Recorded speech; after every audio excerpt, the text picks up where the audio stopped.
Hello नमस्कार मेरे प्यारे साथियों।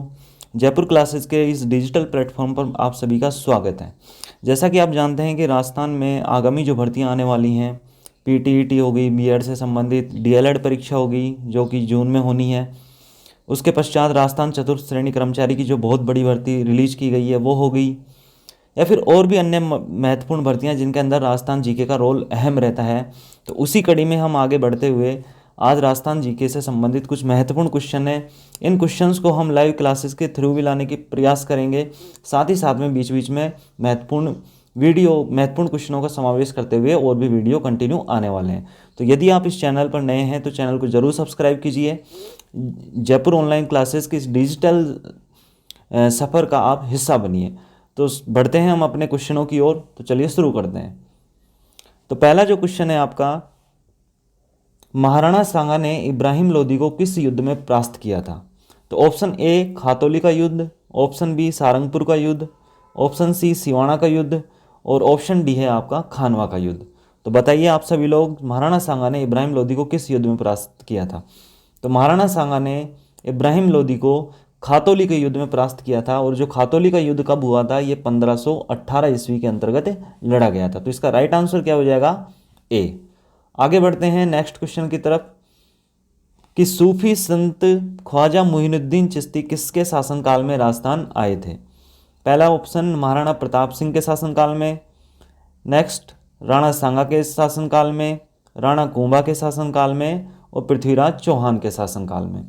तो सूफी संत जो ख्वाजा मुइनुद्दीन चिश्ती हैं, जिनकी दरगाह कहाँ है? अजमेर में। ये आए थे पृथ्वीराज चौहान तृतीय के शासनकाल में आए थे। क्लियर? और इसके बारे में हमें एक और जानकारी मिलती है। वो जानकारी क्या है कि जो सूफी संत ख्वाजा मुइनुद्दीन चिश्ती थे, वो चिश्तिया संप्रदाय का इन्होंने क्या किया था? प्रवर्तक, या हम ये भी कह सकते हैं कि इन्होंने चिश्तिया संप्रदाय का प्रवर्तक भी कहा जाता है। क्लियर? तो आगे बढ़ते हैं नेक्स्ट क्वेश्चन की तरफ। नेक्स्ट क्वेश्चन आपका क्वेश्चन नंबर 3, वर्धा में राजस्थान सेवा संघ की स्थापना कब की गई? तो जैसा आप जानते हैं कि राजस्थान में एक जानी मानी हस्ती रही है विजय सिंह पथिक, जिनका महत्वपूर्ण किसान आंदोलन में भी योगदान रहा है। तो उन्हीं के द्वारा राजस्थान सेवा संघ की स्थापना की गई थी। और वो कहाँ की गई थी? वर्धा में की गई थी। और वर्धा कहाँ पर स्थित है? महाराष्ट्र में। और ये की गई थी 1919 में। क्लियर? आगे बढ़ते हैं क्वेश्चन नंबर 4 की तरफ। क्वेश्चन नंबर 4 आपका, निम्नलिखित में से कौन सा स्थल राजस्थान में 1857 की क्रांति का केंद्र नहीं था? अजमेर, जयपुर, नीमच, आहुआ। तो बताइए आप सभी, कौन सा क्रांति का केंद्र नहीं था?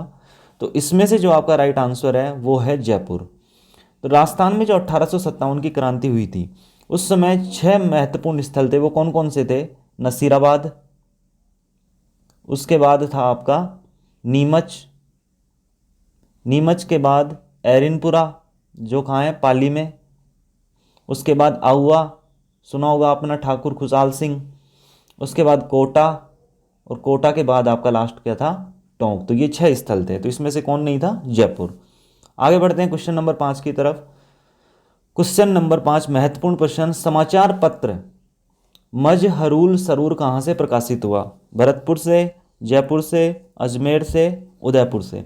तो जो समाचार पत्र मजहरुल सरूर जो प्रकाशित हुआ था, वो प्रकाशित हुआ था आपके भरतपुर से। और भरतपुर से कब प्रकाशित हुआ? ये 1849 में। और इस समाचार पत्र के बारे में एक और जानकारी है कि ये तत्कालीन राजपूताना राज्य का क्या था? पहला समाचार पत्र था। और सबसे बड़ी बात ये क्या था? द्विभाषी समाचार पत्र था, मतलब 2 भाषाओं में। अब वो 2 भाषाएं कौन कौन सी थी? हिंदी और उर्दू। क्लियर? तो इसका ऑप्शन हो जाएगा ऑप्शन ए। आगे बढ़ते हैं क्वेश्चन नंबर 6 की तरफ। सांबर झील में निम्न में से किस देवी का मंदिर स्थित है? तो सांबर झील के अंदर जो देवी हैं जिनका मंदिर स्थित है वो कौन सी हैं? ऑप्शन नंबर सी आपका यहाँ पर शाकंभरी देवी। क्लियर? नेक्स्ट क्वेश्चन की तरफ बढ़ते हैं। तो क्वेश्चन नंबर 7 है आपका कि बनी ठनी किस चित्र शैली से संबंधित है? बूंदी शैली, किशनगढ़ शैली, चावंड शैली, उदयपुर शैली। तो बनी ठनी है जिसे हम क्या कहते हैं? भारत की मोनालिसा भी कहते हैं। क्लियर? भारत की मोनालिसा भी कहा जाता है। ये जो आपकी चित्र शैली है जिसका प्रसिद्ध है बनी ठनी, ये किससे संबंधित है? किशनगढ़ शैली से संबंधित है। तो यहाँ पर आपका ऑप्शन भी राइट हो जाएगा। नेक्स्ट क्वेश्चन की तरफ बढ़ते हैं। पृथ्वीराज विजय पुस्तकों से भी बहुत महत्वपूर्ण क्वेश्चंस आते हैं। पृथ्वीराज विजय पुस्तक का लेखक कौन है? तो इसको हम यहाँ पर थोड़ा डिटेल में करते हैं क्योंकि ये कन्फ्यूजिंग क्वेश्चन है। तो जो पृथ्वीराज विजय है उसका जो लेखक है वो है आपका जयानक।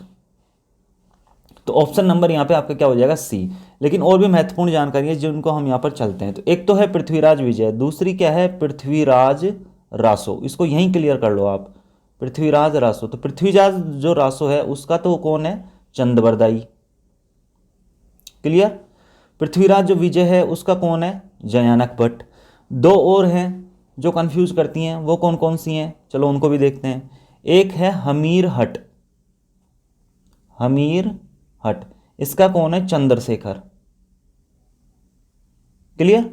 और एक और है हमीर महाकाव्य, इसका कौन है? इसका है लेखक नयन चंद्र सूरी। तो ये विशेष रूप से आप यहां पर ध्यान रखो। क्लियर? आगे बढ़ते हैं क्वेश्चन नंबर 9 की तरफ। शाहपुरा भीलवाड़ा में जिस संप्रदाय की पीठ है स्थित है वो कौन सी है? वह नहीं है, वह है वो कौन सा संप्रदाय है जिसकी शाहपुरा भीलवाड़ा के अंदर पीठ स्थित है?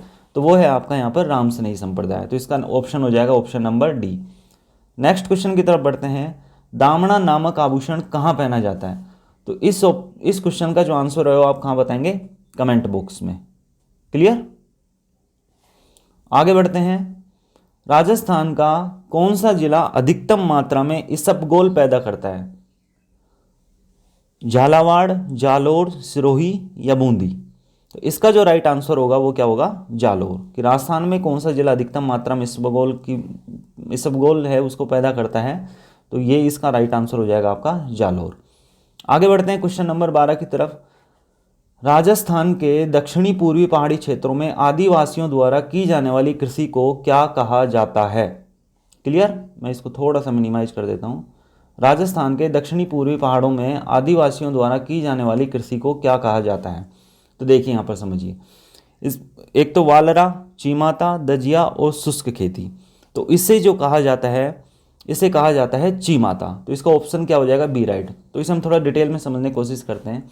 यदि क्वेश्चन आपसे ये पूछता कि राजस्थान के पहाड़ी क्षेत्रों में आदिवासियों द्वारा की जाने वाली कृषि को क्या कहा जाता है, पहाड़ी क्षेत्र बोलता आपको, तो आप वहां पर उसका डायरेक्ट आंसर क्या कर देते? वालरा। दक्षिणी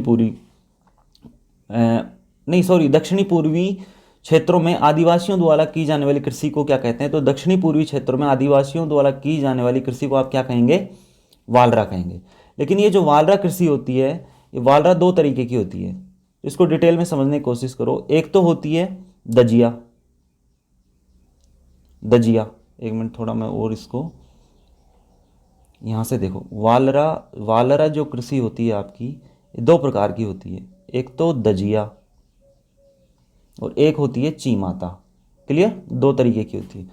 तो जो दक्षिणी पूर्वी क्षेत्र हैं आपके, उनमें जो मैदानी इलाके हैं, मैदानी इलाकों में तो की जाएगी दजिया कृषि, और जो चीमाता होती है वो कहाँ की जाती है? पूर्वी पहाड़ी क्षेत्रों में। तो पहाड़ी क्षेत्रों में चीमाता की जाती है।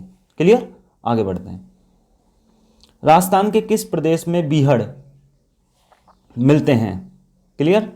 बनास बेसिन, माही बेसिन, लूणी बेसिन और चंबल बेसिन। तो इसका राइट आंसर हो जाएगा आपका डी। ऑप्शन नंबर डी यहाँ पर क्या हो जाएगा? Right answer Chambal basin. Next question है, राजस्थान राज्य में किस नदी का अपवाह क्षेत्र न्यूनतम है? तो मैंने आपको दो क्वेश्चंस दिए, एक तो क्वेश्चन नंबर 10 और एक ये क्वेश्चन नंबर 14। इन दोनों के जो आंसर हैं आप कहाँ बताएंगे? कमेंट बॉक्स में बताएंगे। नेक्स्ट क्वेश्चन की तरफ बढ़ते हैं। केंद्रीय शुष्क बागवानी संस्थान कहाँ स्थित है? तो केंद्रीय शुष्क बागवानी संस्थान है बीकानेर में स्थित है, जोधपुर में स्थित है, जैसलमेर में स्थित है, नागौर में स्थित है। तो ये आपका स्थित है बीकानेर में। तो यहाँ पर आपका ऑप्शन नंबर ए राइट हो जाएगा। इसके बारे में और जानकारी लेते हैं। केंद्रीय शुष्क बागवानी संस्थान, इसे हम क्या बोलते हैं? ICAR। इसकी कभी कभी फुल फॉर्म भी पूछ ली जाती है। तो इसकी फुल फॉर्म है सेंट्रल